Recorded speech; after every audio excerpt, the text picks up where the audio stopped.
In this video, I will demonstrate how using variable data sets can automate seemingly custom artwork. In this example, Central Florida, Knights, established 1963, I have labeled as concept XX2S. Each of these elements is predefined as a variable in the variable data set, and I have set up multiple schools. So in essence, I can duplicate this exact layout for all of the schools that I have loaded into the data set. In this case, I have somewhere around 93 variable data sets saved to this document. So I will show you, simply by scrolling through the variables, what lives in this document. You can see that the top arched line of text, the center straight line of text, and the established date, along with the licensing TMs and Rs, are all tied in to this variable data set that I pre-built. While this seems nice and I can scroll through, you will find it a huge time saver if you also use actions to batch save these designs. What I have done is I have recorded an action that simply saves as an Illustrator file. Very much the same way you would regularly save an Illustrator file. I simply recorded this action using action scripts. So I will demonstrate now how to use these two together. A predetermined set of variables tied to a concept, and using batch actions to automate the creation of roughly 93 customized pieces of artwork. So I go to batch.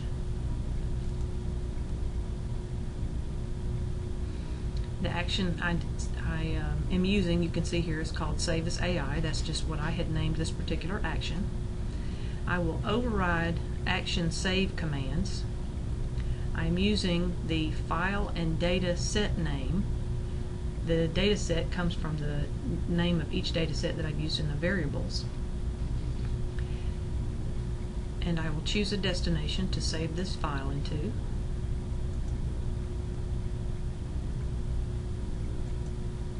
By choosing the destination, save this to my desktop.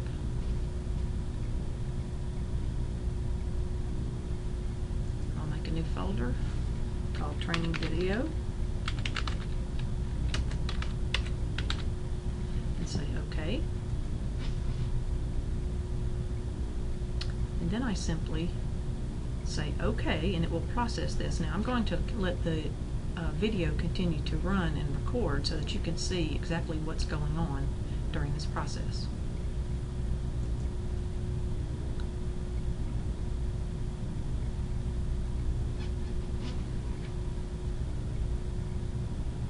Now while we watch, you can see by the hourglass in the bottom that in the bottom of the corner of the screen, I am not doing anything. Everything that is happening, I'm not manually doing anything. Everything that happens at this point is part of the automation process. Again, using the variables that I predetermined and the action that I have saved,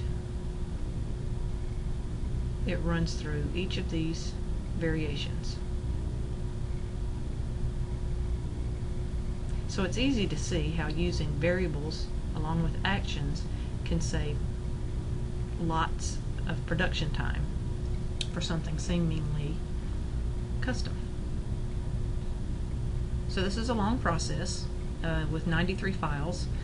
I will pause the video, and when it's through running the entire set of scripts, I will open the folder so that you can see what was created automatically.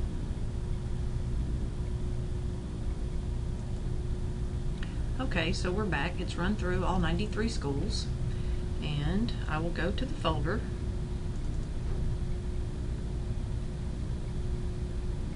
where I had asked the files to be saved. during the batch process, and you will see all of the files. Now you will notice that the file name is based on the original file name. In this case I named it Variables Training 2, so you see that appear here, and underscore, and then there's a 3-digit code. This 3-digit code again comes directly from the name of the data set. So in the case of what we're looking at here, the Toledo Rockets, the data set name was TOL, and you can see that in this folder is a file called Training Variables 2 underscore TOL. Each of these files that are created actually are nothing more than the original file with the default page, if you will, being the data set that's listed. For example, I can open this AFA version,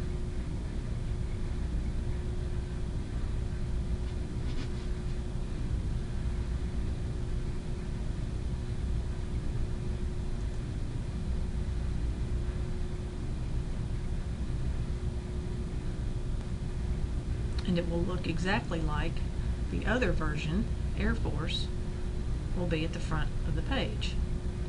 You can see, again, I've opened the AFA version of the file, but it still has all of the variables data in that the original file also had. I can hit print from here, file it just as is, if this is how I need to find it each time.